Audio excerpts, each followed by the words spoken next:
Good morning, good morning. Today, we're going to talk about our meat animals. They love their milk.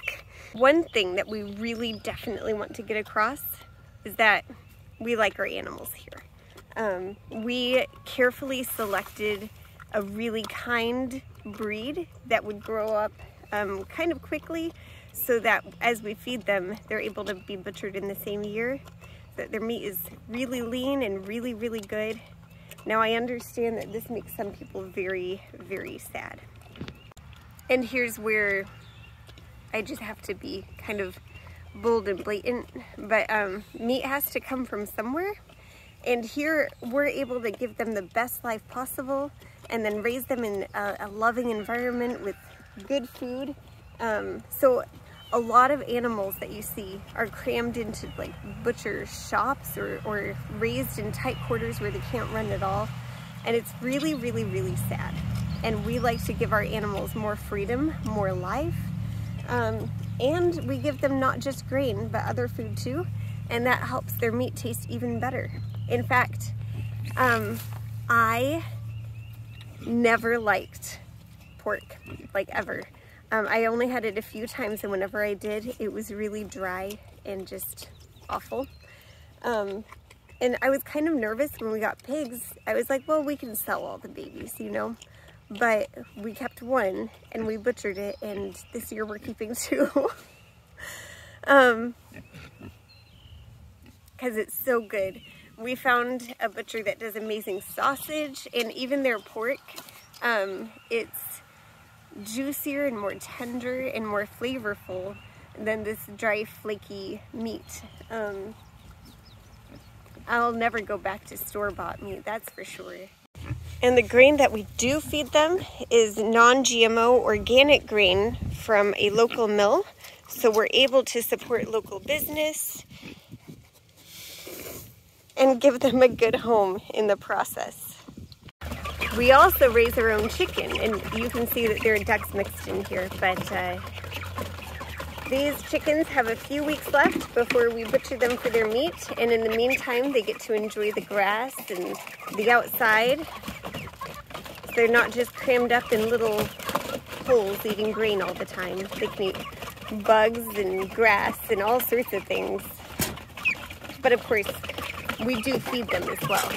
Now let's talk about the price of chicken, okay? Raise your hand if you have seen the price of chicken skyrocket. So we had butchered our own chicken for a couple years now, and then we ran out. We used up our last one in the freezer, and it was very, very sad. But that's when we really noticed the price difference, because we didn't buy chicken, we had our own. And so we went to get chicken at the store, and we were flabbergasted. It was, so at Sam's Club, we used to be able to buy a 15-pound bag of chicken breast for about $20. It was 19 something. Now it's up to 25, if it's even available.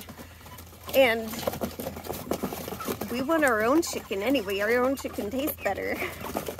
So, and I understand why the cost of chicken is increasing. The cost of chicken is increasing because the cost of the feed is increasing.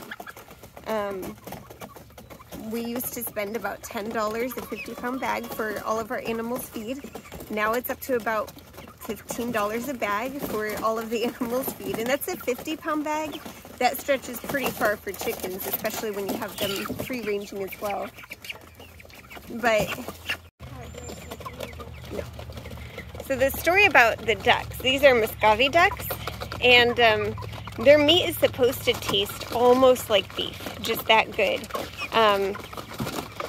We have not tried Muscovy duck meat before, but the reason we got them is mostly to sell the hatchlings, the little ducklings, because they're really, really popular for other people who want meat. So as meat gets more expensive, we can become a source for other people as well. Are we ready to let these guys out? Let them go. Now our egg layers provide really food for us and the different animals.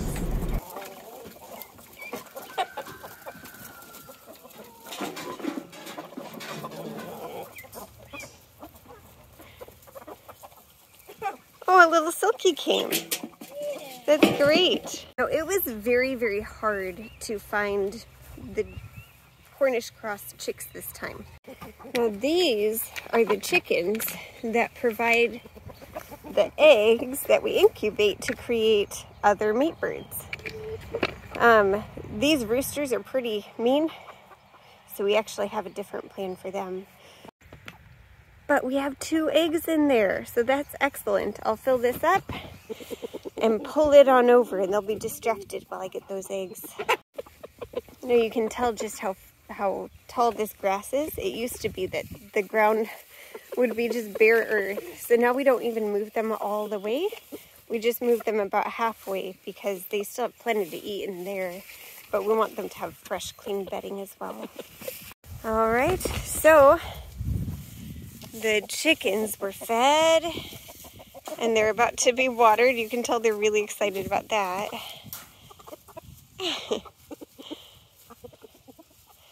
And they'll provide us with a constant source of, well, fresh meat. Abby, drop it, honey. There you go. I was afraid I would spill it. Well, thank you for being careful with it.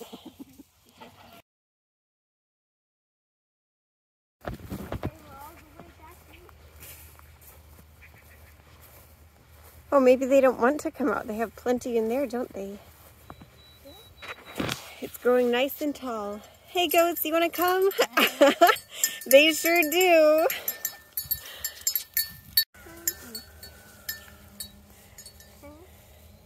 The mama goat likes to headbutt our little puppy.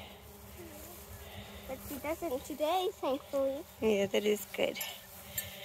But we get milk from her still, and that helps us feed the animals, which lowers the feed costs. And we use her milk, so the milk we bought from the store actually went bad. I need to buy some more milk because I use cow milk to make yogurt, and I didn't do it fast enough and our milk went bad, so more milk coming our way. One day we'd like to have our own cow. Now that would bring tons of milk to feed our animals. But she's bringing us about a quart a day, which is far more than we can get through. So that's good. Why don't you like the super tall stuff? You just like the clover. You know, you always hear about how goats will eat anything. They won't. They're so picky. But also they will, because, you know, I've heard stories about them swallowing nuts and bolts and stuff.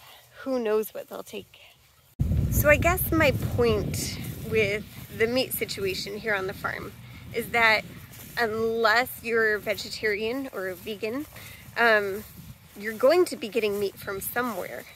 Why not get it from somewhere that, you know, we know we take care of our animals, and I mean, it tastes better anyway. Cost-wise, it varies.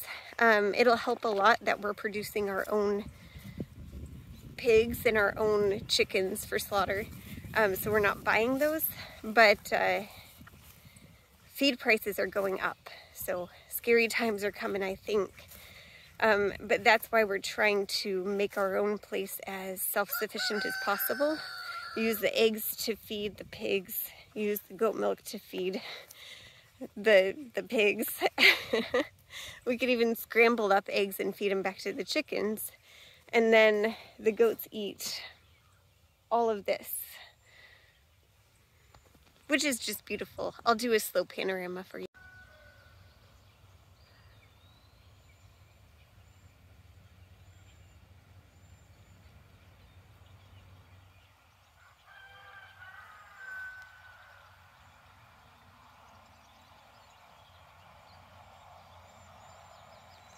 Just beautiful. I love this summer when everything is in bloom, except that the weeds get very, very high, but that's okay too. Underneath their favorite tree. Yeah, they like the shade.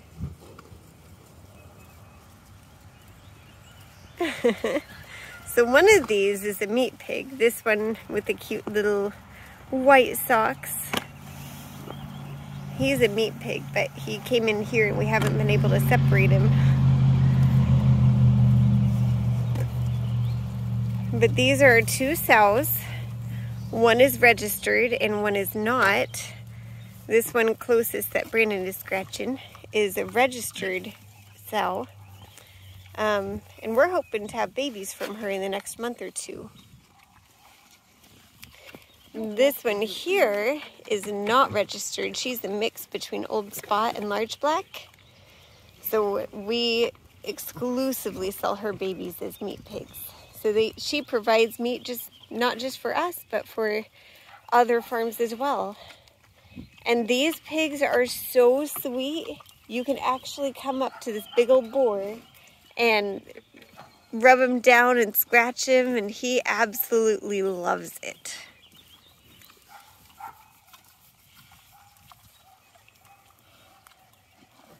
But he's a huge creature, gentle giant.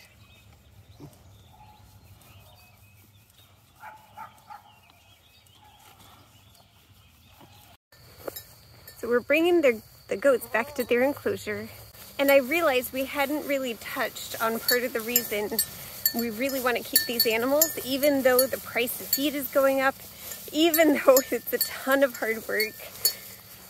The truth of the matter is that there is going to be a food shortage, and we're not terrified. You know, we trust in God. We know He's going to take care of us. He's going to supply our every need. But because we have all of this land, we feel like we have the opportunity to not just provide meat for ourselves, but meat for other farms, and they're well cared for, and pardon me. But it's just good to keep a watchful eye on what's going on and to prepare for it, even if you do trust God. We've heard of many fires at the various food factories, and even Biden has said there's going to be a food shortage. And then I have a chronic condition, and I recently learned that I need to have not carb heavy meals in order to keep it at bay. So by having our own meat, we can provide more for ourselves and for others. And plus, we're subduing the earth. And anyway, we're not afraid and marching forward like we're terrified, because ultimately God is in control. But we are very aware of the circumstances in the world, and trying our best to work with it the best we know how, looking to God for wisdom, of course, and He'll help us out. Hey, Abby. Yeah. Go catch some fireflies.